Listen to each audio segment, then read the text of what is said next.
Ils sont officiellement pris en compte dans l'algorithme de Twitch pour être mis en avant et pourtant presque personne n'y pense. Bonjour, c'est Max, streamer au code quotidien sur la chaîne Twitch Chicken House pour être mis en avant sur Twitch, notamment à travers les recommandations. Parce que oui, arriver sur la page d'accueil, c'est quand même très difficile, mais les recommandations sont loin d'être négligeables. Au contraire, eh bien la semaine dernière, je t'avais présenté un outil tellement puissant et pourtant les erreurs sont déjà nombreuses. Et ça, c'était par rapport au titre et au pouvoir absolu des notifications.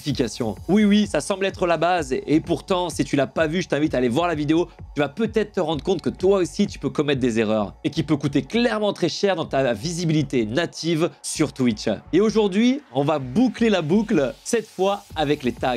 L'autre partie de la Triforce qui permet d'être naturellement visible sur la plateforme. Et tu verras, avec ça et les astuces que je te donne pour réussir en 2022, il y a moyen que tu vois beaucoup ta communauté s'agrandir. Et si ce n'est pas le cas, n'hésite pas à cliquer ici. En tout cas, n'hésite pas à t'abonner et activer la cloche pour ne pas louper notre vidéo par semaine qui risque de grandement t'aider dans ta progression. Et tu peux même nous lâcher un gros like sous la vidéo pour nous aider en retour. Et pour parler tag, c'est exactement comme les titres et les notifications. On peut avoir tendance à les mettre de côté, voire les faire complètement à l'arrache, sans même prendre le temps d'en rajouter au maximum. Et autant le titre est le seul moyen manuel pour attirer du monde sur Twitch, autant les notifs est le seul moyen pour faire revenir tes followers sur ton live, surtout au lancement, autant les tags vont être l'outil qui vont te permettre d'exploiter l'algorithme Twitch pour finir en recommandation et donc être visible. Et si tu les exploites mal, tu risques d'être mis en avant auprès des mauvaises personnes, celles auxquelles ton contenu ne leur plairont pas forcément, et forcément la découverte ne jouera pas en ta faveur parce que les personnes ne resteront pas sur ta chaîne. Je vais donc te dévoiler tous mes secrets de tag, en commençant par leur utilité, comment les configurer et surtout les erreurs à éviter.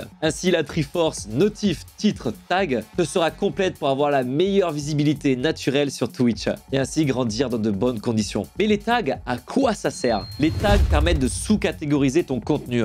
Car on le sait déjà, tu as la catégorie qui est en gros le jeu que tu streams ou d'autres catégories comme du just chatting ou encore de la cuisine. Et les tags vont vraiment créer ces sous-catégories pour rendre ton stream encore plus précis sur le contenu que tu proposes pour que Twitch sache qui il doit proposer ce contenu-là pour vraiment cibler les personnes les plus pertinentes. Si même que certains utilisateurs recherchent des streams par tag, je te rassure, ça c'est un usage que très peu de personnes utilisent, sauf peut-être pour quelques exceptions, mais ça on en parle en fin de vidéo au niveau des erreurs à ne pas produire.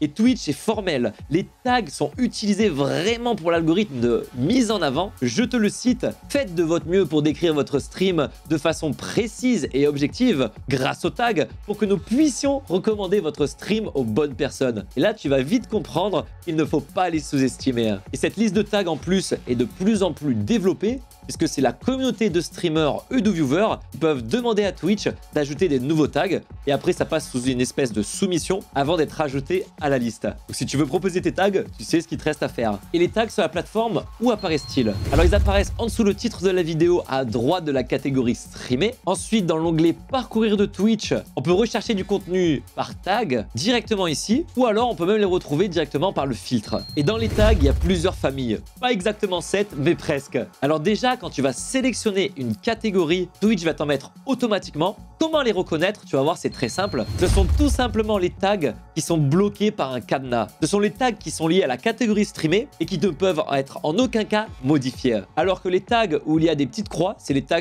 qui sont customisables que tu peux rajouter toi. Et du coup, forcément, en appuyant sur la petite croix, que tu pourras supprimer pour en ajouter de nouveau. Et ça, ce sont la catégorie de tags de stream d'après la FAQ de Twitch. Alors, suivant l'outil que tu utilises pour pouvoir streamer, il se peut que les tags ne sont pas personnalisables, mais uniquement le titre, par exemple, la notification.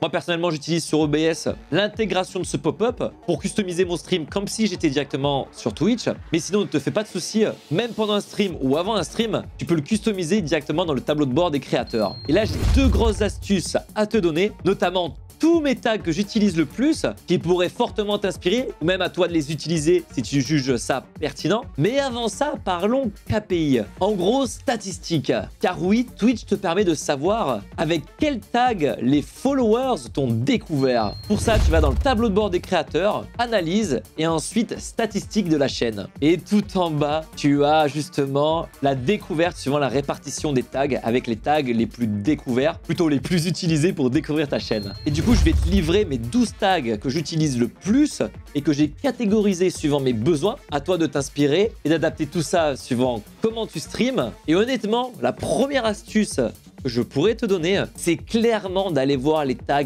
un par un. Je te jure, n'aie pas la flemme, parce qu'une fois que tu auras connaissance de tout ça, moi c'est ce que je m'étais fait au début. Tu te souviens, j'ai un Google Sheet avec tous mes titres. Et bien si tu remontes au tout début de mes streams, à côté de mes titres, j'avais marqué par catégorie justement les tags qui me semblaient le plus pertinents. Et aujourd'hui, tu as vu mes stats, hein. Beaucoup de personnes me retrouvent grâce à ces tags-là que j'avais choisi avec précaution il y a bientôt 3 ans. Et dans ces familles de tags, je les regroupe par Let's Play, ou plutôt les Chicken Run comme on les appelle dans la Chicken House, par multijoueur, notamment les FPS, parce que c'est une catégorie qu'on déplume énormément sur la chaîne, ou encore global. Là, ça va dépendre vraiment du contenu qu'on fait, mais tu vas comprendre. Alors déjà, au niveau des jeux qu'on fait, il y a par exemple jeux solo, aventure ou encore let's play, car c'est vraiment des tags très ciblés par rapport à des jeux solo. Et là où il y en a un que j'utilise beaucoup, que ce soit pour les Call of Duty ou encore le récent Dying Light 2, c'est que derrière, il y a même le mode zombie par exemple, qui lui est extrêmement spécifique, puisque ça touche qu'une partie de la communauté. Par contre, cette communauté fan de jeux de zombies est extrêmement active et vraiment passionnée. Et la preuve, c'est quand même mon 4e tag avec lequel on me retrouve le plus, alors que derrière, c'est loin d'être mon contenu principal. Concernant le multijoueur, on retrouve escouade, compétitif, car j'aime l'esprit de tryhard. Et là, si le jeu le permet et surtout qu'on en fait, faut pas hésiter à mettre le mode classé. C'est quelque chose d'extrêmement suivi pour un type de contenu spécifique, sans parler évidemment du mode Battle Royale, mais là, en général, t'es souvent noyé dans la masse. Et un des derniers tags qu'on utilise très peu, c'est le parti avec les spectateurs. Car beaucoup de personnes recherche aussi des mates, surtout quand on débute sur Twitch, parce qu'on a la sensation que les personnes sont le plus accessibles. Je te rassure qu'aujourd'hui, je joue toujours avec mes poulets, mes poulettes, mais en tout cas, n'hésite pas à l'utiliser. C'est un tag qui est recherché, car beaucoup de personnes utilisent Twitch un peu comme un Discord pour trouver des mates disponibles. Et forcément, si tu es en live sur le jeu en question, que le viewer recherche, il y a de fortes chances qu'ils soient intéressés pour jouer avec toi. Bon, par contre, faut pas que ce soit open bar, évidemment. Et 3 tags pour finir, que j'ai classés dans la catégorie globale, c'est parti avec défi. Et j'ai été sacrément étonné, mais c'est les statistiques qui m'ont fait découvrir que ce tag est très recherché, parce que beaucoup de personnes aiment voir du challenge en live. Qu'importe le challenge, ça rajoute un côté un peu pimenté au stream. L'accès anticipé, très important, c'est ta tendance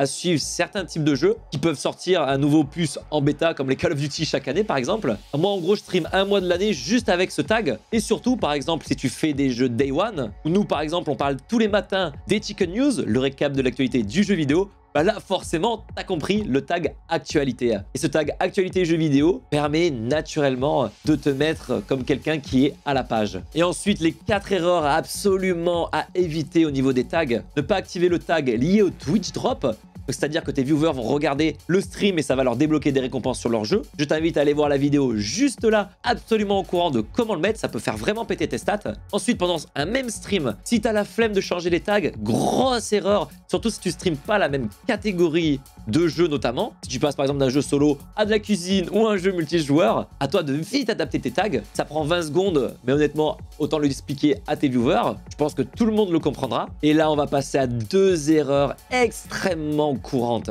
La première, et ça je peux dire qu'énormément de personnes ne l'utilisent pas, c'est de ne pas mettre le nombre de tags maximal. Franchement, si tu fais ça, tu exploses tes chances d'être visible sur la plateforme. Twitch te permet d'avoir 5 tags. C'est le seul moyen d'être mis en avant par l'algorithme de recommandation. Mets-les à chaque fois. Et si tu hésites, inspire-toi. Regarde tous les tags qu'il y a et juge les plus pertinents et ajoute-les. Et on va finir par quelque chose que toi-même autant tu le fais pas, c'est la langue. Généralement, quand on débute sur Twitch, on se retrouve avec le tag anglais et pas le tag français. Et ça, c'est quand même bien relou. On en a parlé justement dans la dernière vidéo. C'est que Twitch trie directement les streams par langue. Et si tu te retrouves dans la page d'exploration de viewers anglophones et non francophones, là, c'est peine perdue pour être visible, clairement. Je vais t'apprendre où vérifier ça et surtout où changer ça. Quand tu es sur la page d'accueil Twitch, d'ailleurs, n'hésite pas à aller nous follow au passage Chicken House, ça nous fera un plus grand plaisir et tu es le bienvenu. N'hésite pas à cliquer sur ta PP, ensuite tu vas sur langue et vérifie bien que tu as le français d'activer. Et si c'est le cas, il viendra se mettre automatiquement en tag verrouillé dans les tags de ton stream. N'hésite pas à me dire si tu as des idées de tags en commentaire. Merci infiniment d'avoir regardé la vidéo. N'hésite pas à venir nous rejoindre en live sur la chaîne du Poulailler Chicken House. Comme je disais, tu es le bienvenu et à la semaine prochaine pour une autre vidéo.